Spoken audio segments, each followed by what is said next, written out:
suis là donc, en compagnie des autorités religieuses de la communauté rurale de Diembéring, qui font, disons, l'ossature du bureau que je dirige dans le cadre de la préparation de la Ziara de Diembéring qui se tiendra cette année, Inch'Allah, les 14 et 15 à Diembéring. Les temps forts, c'est une Ziara comme donc, toutes les autres. Elle va être axée sur justement le récital du Coran. Mais il y a un côté, disons, secret que les gens vont découvrir également parce qu'à Diembéring, quand je parle de Diembéring, je sous-entends toute la collectivité locale, les 21 villages. Il y a quand même un héritage suffisamment diversifié et riche que le vénéré guide a laissé là aux populations. Et tous donc, les pèlerins pourront, disons, bénéficier un peu de la protection de ces sites tout à fait mystiques.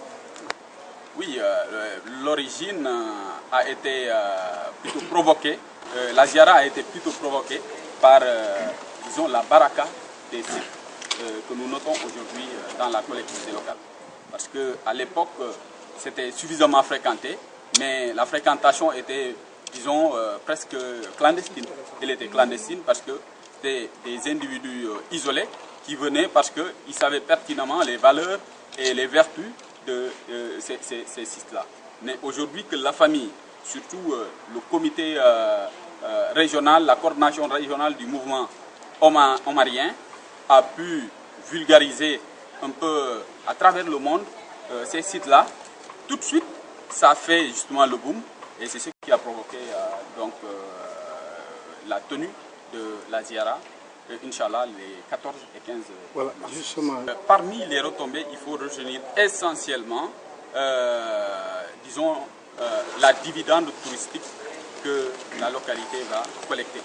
Parce qu'en termes de tourisme, il n'y a pas que justement l'occidental qui doit être ciblé.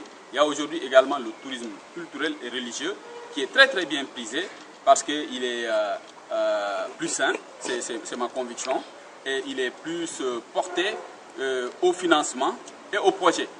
Parmi ces gens-là qui vont venir, pour votre information, il y aura le Khalif général en personne, Thierno Bachir, qui est à Louga, qui va dépêcher 2 avions donc, spéciaux qui descendront à l'aéroport du Cap Skirring carrément. Il sera donc à bord des 2 avions-là avec des opérateurs économiques, avec des gens qui sont quand même richissimes, qui peut-être pourront intéresser à la localité par rapport, disons, aux activités qui font la quintessence de son économie.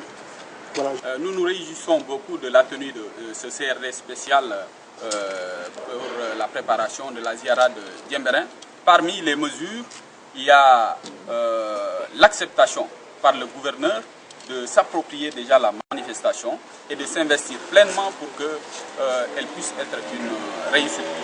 Et toutes les doléances que nous avons posées sur sa table, en termes de sécurité, en termes de couverture sanitaire, en termes de fourniture en produits et denrées alimentaires, toutes les doléances ont été accueillies justement avec beaucoup de satisfaction.